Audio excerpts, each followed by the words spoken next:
Have you ever considered that perhaps pain is not a punishment, but an invitation? A quiet call to return to yourself, to the present, to what truly matters. There's something mysterious about those who carry pain with grace. They don't flinch at life's sharp edges. They don't deny sorrow, nor are they defeated by it. Instead, they seem to hold it like water cupped in their palms tenderly, without spilling. How? The journey begins not with resistance, but with recognition. In Buddhist wisdom, pain is not the enemy. It is the teacher. The one who shows up uninvited, yes, but with lessons no gentle moment could offer. Imagine an old monk walking barefoot through the snow, robes thin, breath visible in the cold morning air. He does not rush. He does not curse the cold. With each step, he bows inwardly to the experience itself. That monk is not avoiding discomfort. He is meeting it fully. We too have that choice. When sorrow knocks, we can open the door. We can sit with it. We can listen, because pain, when observed without fear, begins to transform. It softens the hardness around our hearts. It burns away illusion. And in that burning, something steady is born. So before we continue, pause. Feel your breath. Notice what ache lingers quietly inside you today. And ask not how to escape it, but what it longs to reveal. Because perhaps, just perhaps, this pain is not here to break you, but to make you unshakable. Not all who suffer grow bitter. Some, through the fire of hardship, emerge softer, wiser, more awake. What makes the difference? There's a story passed quietly among monastics. In the dead of winter, a novice monk sat alone, shivering in his cell. The winds howled through the cracks. His stomach ached with hunger. For days he cursed his pain, wondering why spiritual life must hurt so much. Finally, he approached his teacher with tears of frustration. Why must it be this way? He asked. The teacher looked gently into his eyes and said, the wood does not hate the flame. It becomes warmth because it allows itself to burn. This story, simple as it seems, holds a secret many overlook. Pain, when resisted, becomes sharper. But when we lean into it with awareness, it reveals what matters most. Take Marie, an elderly widow who lost her partner of 45 years, for months. She sat on their porch swing, tea in hand, tears falling freely. She didn't rush her grief. She didn't numb it. She listened. She let it breathe beside her, morning after morning. And one day she whispered, I thought pain came to destroy me, but I think it came to carry me home. Pain is not the opposite of peace. Sometimes it is the path to it. So if something in you is aching, instead of asking, why me? Try asking, what in me is ready to awaken? Because suffering, seen rightly, is not just sorrow. It is the soft bell calling you inward, where your strength begins. If pain is the doorway, then emotion is the wind that rushes through once it's opened. Many people fear emotion. They treat it like a flood threatening to drown them. But what if emotions weren't enemies or flaws? What if they were simply weather moving across the vast sky of your awareness? The Buddha once said, just as a rainstorm passes through the sky, so too do all emotions pass through the mind. Do not mistake the clouds for the sky. This teaching is gentle but powerful. Emotions arise: grief, anger, fear, and if we're not careful, we begin to believe they define us. I am angry, I am broken. But the truth is, you are none of these things. You are the awareness that watches them come and go. The stillness that remains even when the winds howl. There was once a monk, revered for his peace. But one stormy night, a young student saw him crying. Startled, he asked, Master, are you not supposed to be calm? The old monk nodded. Peace does not mean I don't cry. It means I know the tears are not me. They are simply rain falling through the sky of my mind. This is the wisdom we forget. Ellen, a quiet woman in our Sangha, once said, now when dread comes, I don't run. I sit with it like an old friend. It always has something to teach. So next time emotion visits, don't shut the door. Greet it, breathe, let it speak. Because emotions, too, are sacred visitors. Asterisk, what if the pain remains, the emotions pass, and yet life still feels unfair? You've shown up with love, you've been honest, you've given your best, and still loss arrives, betrayal cuts, silence follows effort. In these moments, it's easy to wonder, what's the point of trying? Beneath that question lies a deeper wound, the longing for justice. We want life to reward goodness, to reflect back our kindness. But the world, in its raw truth, does not always follow those rules. The Buddha never promised fairness. He offered something more enduring, freedom. Consider the ancient story of Kisa Gotami, a mother whose child died suddenly. Grief-stricken, she begged for medicine to bring him back. The Buddha told her to collect a mustard seed from any household untouched by death. She knocked on every door, and everywhere, sorrow had already visited. Her eyes opened, not through magic, but through shared suffering. She didn't get her son back, but she gained something else. The understanding that loss is universal, and peace comes not from avoiding it, but from embracing what is. Carl, a retired teacher, once told me, "My son cut ties with me, and I may never know why, but I've stopped needing the story to make sense. I still love him. That's my freedom. The world may not always be fair, but your heart can still be true. And in that truth, you stand untouched by chaos. So the question becomes, can you love, give, and trust even when life does not return the favor? We try to hold life in our hands, to shape it, protect it, control it. But no matter how tightly we cling, the river still flows. There comes a moment, sometimes through loss, sometimes through silence, when we realize we cannot hold the world still. The phone rings with bad news. The body changes. People leave. Plans unravel. And we are left staring into the vast unknown, asking, what now? The Buddha saw this clearly. He taught that the path to peace is not in controlling what cannot be tamed, but in mastering our own response. That is where our freedom lives. There's a beloved parable of a monk who crossed a river using a handmade raft. Once on the other shore, he considered carrying the raft with him out of gratitude. But the Buddha asked, would it be wise to carry what you no longer need? We do this all the time, carrying worry, regret, control long after their purpose is gone. Darlene, a widow who once ran a bookstore, told me, I held on so tight to the shop, to his memory, to how things used to be. I thought letting go meant I was weak. But when I finally did, something inside me exhaled. Letting go isn't failure, it's wisdom. The next time anxiety rises, ask yourself, is this within my control? If not, release it. If yes, respond with care, and then let that be enough. Because the strongest hands are the ones that know when to open. Asterisk, strength is not always built in crisis. Sometimes it is quietly forged in simplicity by choosing less. On purpose. In a quiet monastery tucked deep within the mountains, the monks live with very little. No electricity, no soft beds. Their meals are plain. Their days begin before sunrise. To many, this seems harsh, almost punishing. But to them, it is a path toward clarity. One monk once said, we do not live simply to suffer. We live simply to see. In our modern world, comfort has become king. We seek ease, distraction, convenience. And yet, the more comfort we collect, the more restless we feel. Why? Because comfort dulls the senses. It numbs the spirit. When everything is soft, we forget how strong we are. The Buddha, born into royalty, chose a path of renunciation, not as rejection, but as devotion.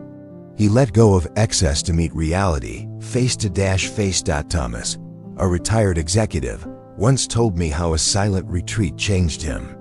At first, I hated the quiet, he said. No phone, no coffee, just me and my breath. But on day 3, something inside me shifted. I realized I had been hiding in comfort, and the silence, it brought me home. Try this once a week. Choose simplicity, a plain meal, a walk without music, an evening without screens. Not to punish yourself, but to remember your own clarity, because simplicity is not emptiness. It is spausness. And in that space, your inner strength begins to rise like a silent flame. Asterisk, you give, you try, you show up. But sometimes the outcome doesn't follow. The garden you watered doesn't bloom. The words you spoke are misunderstood. The kindness you offered is unseen, and it hurts. But what if the peace you seek isn't waiting at the end of your effort, but hidden inside the effort itself? There's a Zen tale of a monk who swept fallen leaves each day. The wind returned them by nightfall. Still, he swept. When asked why, he said, I do not sweep to keep it clean. I sweep to keep myself clear. This is the sacred path of presence. Joyce, a retired nurse, once wrote a memoir, not for publication, not for praise, but to give to her grandchildren. They might never read it, she told me. But writing it helped me say thank you to my younger self. It helped me forgive her too. That is the quiet power of effort without attachment. You do not act for reward. You act because the doing itself shapes your soul, the Buddha taught. Just as the lotus rises unstained from muddy water, so too should our actions rise untainted by craving. Let this be your reminder. The beauty of your work is not measured by applause.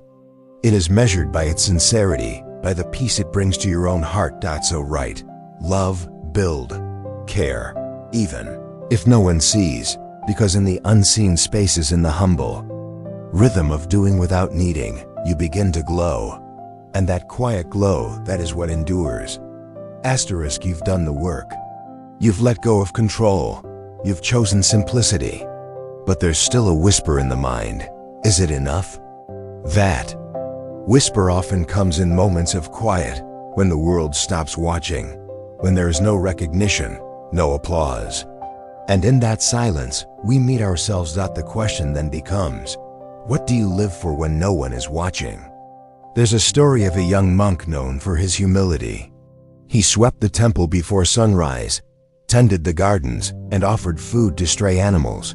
He never spoke of it. One day, a visitor asked him, why serve so quietly? The monk replied, because virtue is like a mountain. It holds the sky without needing to be seen. That is the heart of real strength. It does not depend on approval. It moves from depth. Leela, a retired librarian, volunteered at a hospital each week, reading to patients no one else visited. She never told her family. If my kindness must be noticed to matter, she once said, then it's not yet kindness. The Buddha said, be a lamp unto yourself. Not to shine for others, but to walk your own path with clarity, especially when the path is lonely. So ask yourself gently, what do I value when no one is looking? Do I still act with compassion, with honesty, with care? Because when the crowd fades, it's your inner alignment that remains. Live not for applause. Live for truth. And you will never be lost, not even in silence. There's a truth we carry quietly, often too fragile to name aloud. Time is slipping through our fingers. We know it, but we don't always feel it until something reminds us. A sudden illness, the empty chair at the dinner table, the reflection in the mirror, older than we remember. Death is not far. And yet, it is not here to haunt us. In many Buddhist traditions, monks begin their day with this reflection, I may die today. Not to create fear, but to sharpen awareness. To help the heart open fully before it's too late. Harold, a man in his late 70s, told me something after losing a close friend. I kept putting life off. The good wine, the long letters, the walks in the rain.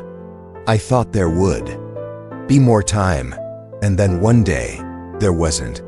That moment changed him. He started living differently. Not recklessly but wholeheartedly. The Buddha called death the great teacher, not because it ends life, but because it reveals life's value. Every breath becomes precious. Every touch becomes sacred. So ask yourself gently, if this day were your last, how would you spend it? What would you release? What would you say? Who would you forgive? This is not a rehearsal. This breath, this step, this moment, it is your life. And when you live as though it matters, something beautiful happens. Begin not just to exist, but to awaken. And that awakening is what you came here for. To live fully is not to chase more, but to return to what matters. In a world that begs for speed, volume, and recognition, the soul quietly longs for something else: integrity, a life that feels honest, actions that reflect what we truly believe, words that don't betray the heart. But how do we live with integrity when no one is watching? When the crowd is gone, the stage is empty, and we are left alone with our choices? There's a Zen saying, the true path begins when you walk without an audience. The Buddha never taught for applause. He didn't seek followers or fame. He walked, he listened, he offered. Always rooted in what was true, never in what was popular. Integrity is this: doing what is right, not because it's rewarded, but because it aligns with who you are becoming. Leela, the woman who read to hospital patients in silence, understood this. She left no plaque, no legacy, but the peace she carried. That was her trace in the world. You don't need to be perfect. You just need to be sincere. So pause for a moment now. Ask yourself, what are the values I claim to live by? And do my actions reflect them when no one sees? Because in the end, the outer world fades. What remains is the quiet knowing that you walked your path with clarity, even when the way was hard. And that knowing, that peace, is the beginning of true freedom. Sometimes the deepest transformation comes not through grand moments, but in quiet decisions made when no one is watching. 2. Choose presence over distraction, silence over noise, compassion over convenience.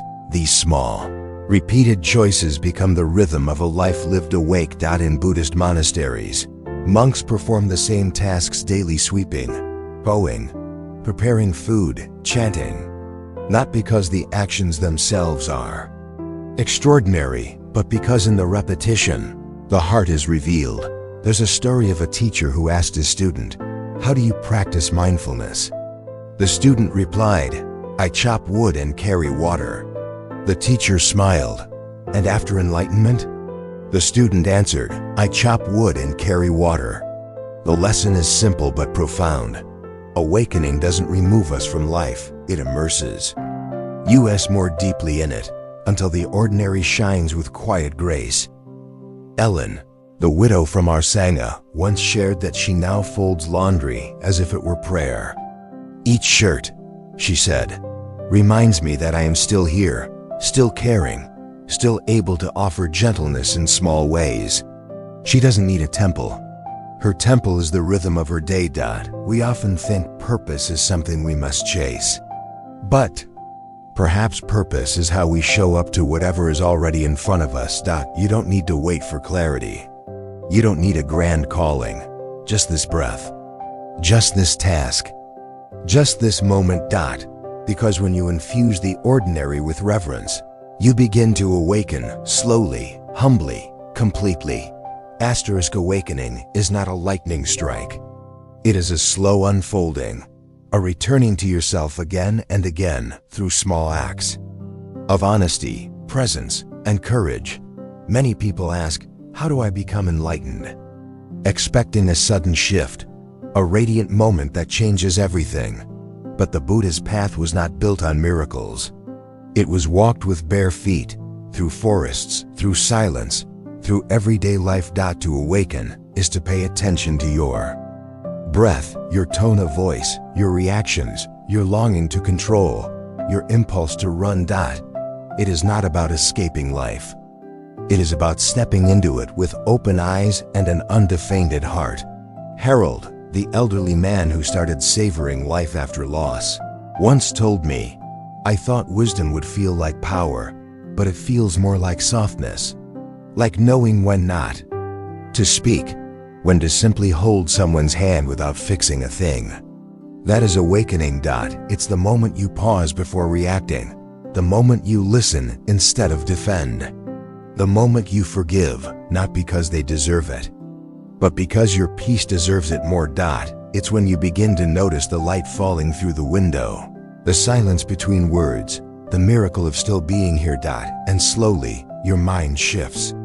You're no longer ruled by old stories. You begin to act not from habit, but from clarity. Not from fear, but from truth. The lotus doesn't open in one breath. It unfurls petal by petal. So let go of perfection. Be present, and let each moment awaken you. In the quiet rhythm of spiritual life, something unexpected appears. The return of compassion, not just for others, but for yourself. We often carry an old voice inside. One that says, "I should have known better," or "I'm too late," or "I haven't done enough." This voice is not truth. It is memory hardened into self-judgment. But the Buddha taught, just as we offer kindness to others, we must learn to extend that same kindness inward. Without it, awakening becomes rigid. With it, we soften into wisdom. True compassion begins with presence, not fixing, not pretending, simply being with what is without flinching. Leela, the hospital volunteer, once told me that after her husband died, she would sometimes place her hand over her heart in the mornings and whisper, "It's okay, you're doing your best." No one taught her that. It came from somewhere deeper, something ancient within her soul. And maybe that's what we've all forgotten. That healing does not come from being hard on ourselves, but from meeting our pain with tenderness, with honesty, with breath. Lotus blooms in muddy water, not because it fights the mud, but because it rises through it with grace. So when the voice of self-criticism returns, pause, listen, and respond with gentleness. Say, "Yes, I made mistakes. Yes, I've been afraid, but I am still here, still walking, still capable of love, still learning how to live." This is not weakness.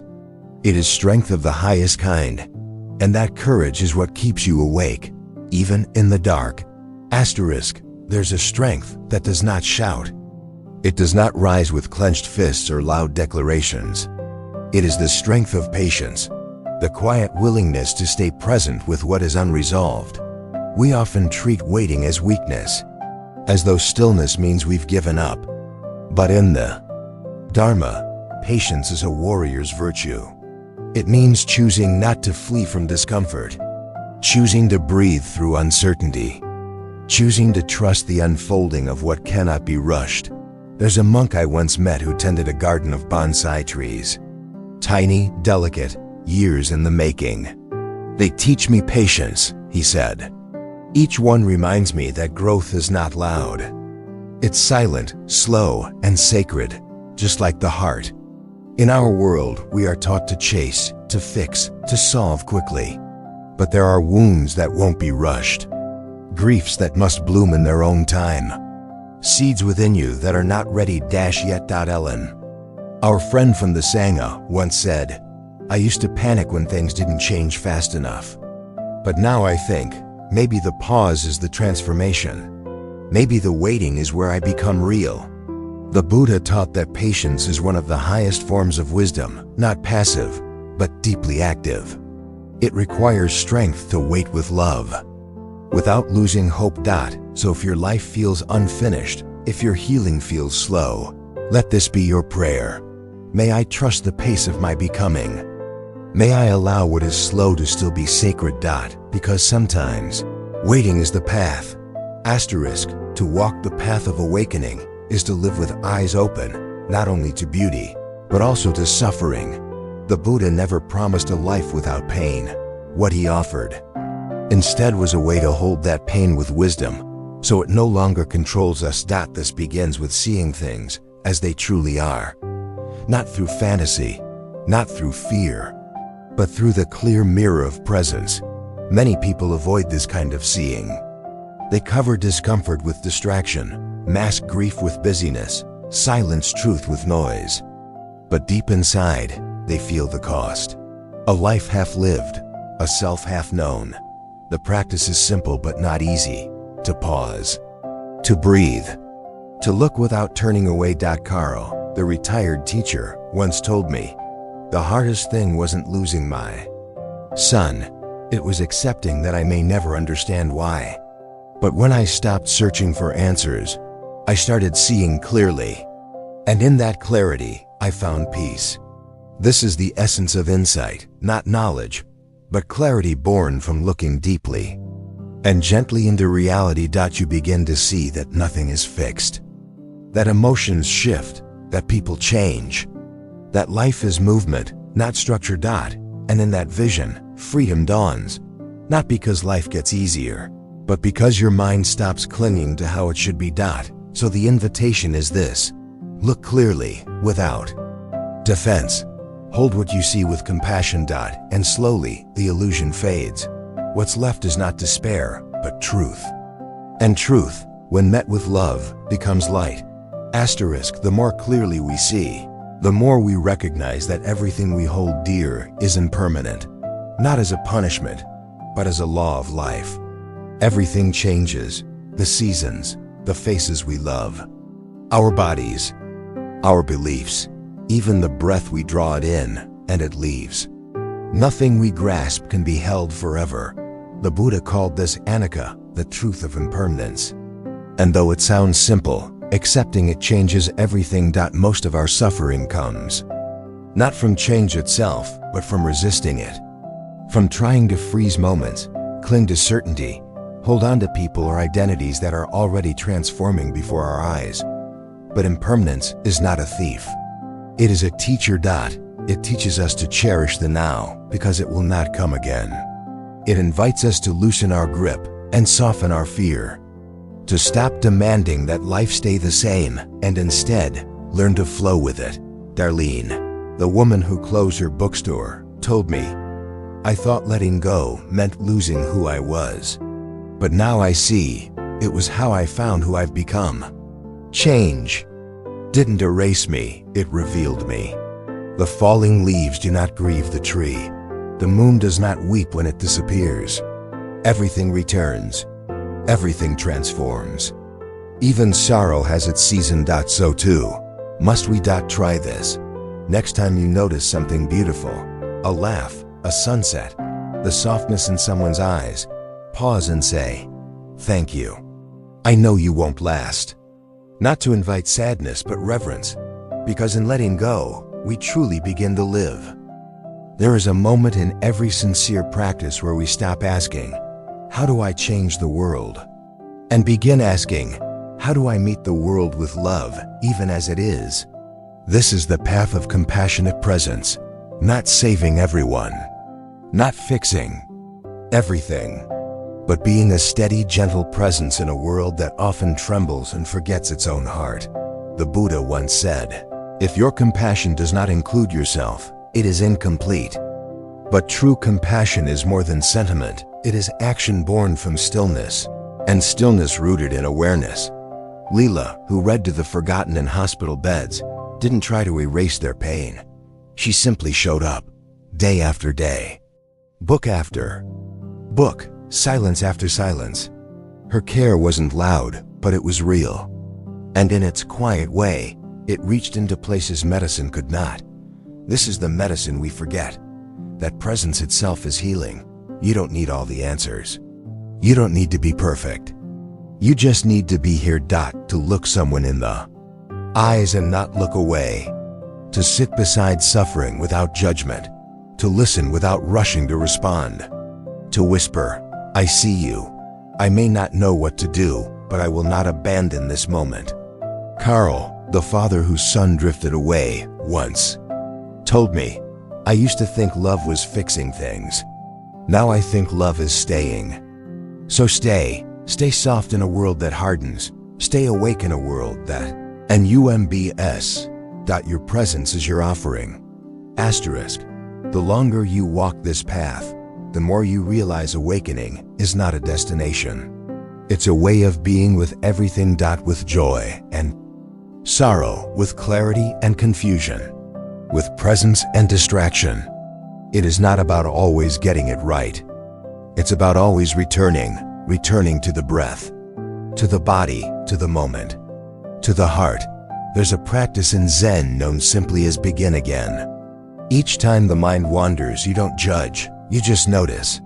And gently, you begin again. This is more than meditation. It's a way to live. Marie, the widow who listened to her grief each morning on the porch, once said, "There were days I thought I had healed, and then the sadness came back like a tide. I used to think I was failing. Now I know I was simply being asked to begin again." That's the beauty of this path. You don't need to be uncheckable. You just need to remember how to return. When you forget, remember. When you fall, rise slowly. When you close, breathe open. Each return is a victory. Each return is a moment of courage. Not dramatic, not grand, but steady, quiet, sacred. The Buddha never said the path would be easy. He only said it would be worth it. So be patient with your forgetfulness. Be gentle with your restarts. And trust that in every return, you are growing roots that no storm can uproot. This is how the mind learns to stay free. When the path becomes steady, when presence deepens, something begins to shift, not just in the mind, but in the heart. A softness appears, a spaciousness.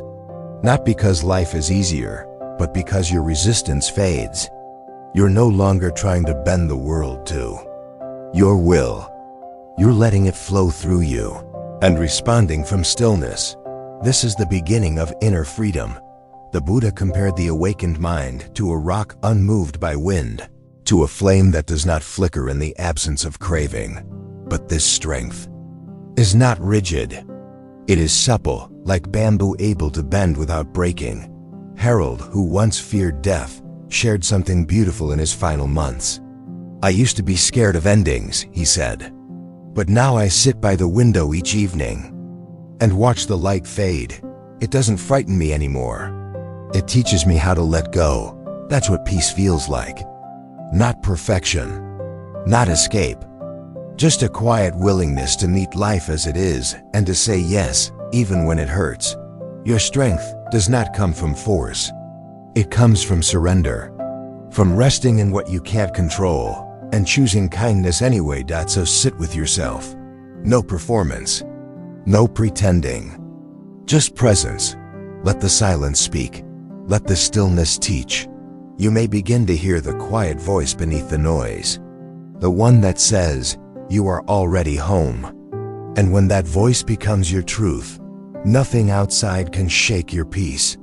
If you've come this far, quietly listening, heart open, then something in you is ready not for perfection, but for presence. This is where the real journey begins, not in changing who you are, but in remembering. Not in escaping life, but in walking through it awake, honest, and compassionate. The Buddha never offered salvation in the future. He pointed again and again to now, to this breath, this step, this moment. Because awakening is not somewhere else, it is here, hidden in plain sight. So let this be your invitation. Begin your days with stillness, a single breath, a pause before reacting, a moment of silence before speaking. Let these small rituals become your roots. Practice not to become someone else, but to come home to who you've always been. Let compassion guide your hands. Let mindfulness soften your voice. Let simplicity free your mind. And when you forget, and you will return gently. No shame, no rush, just a breath and the willingness to begin again. This is the path of the unshakable mind, built not on control, but on clarity, not on force, but on trust, not on having all the answers, but on showing up anyway. So if this journey moved you, don't keep it inside. Share it with a friend, a stranger, or someone silently struggling. Leave a reflection. Subscribe to stay close, because the world needs less noise and more people who walk with depth, who breathe with kindness, who live with peace. And now, dear one, your path is open. Walk gently. Walk awake.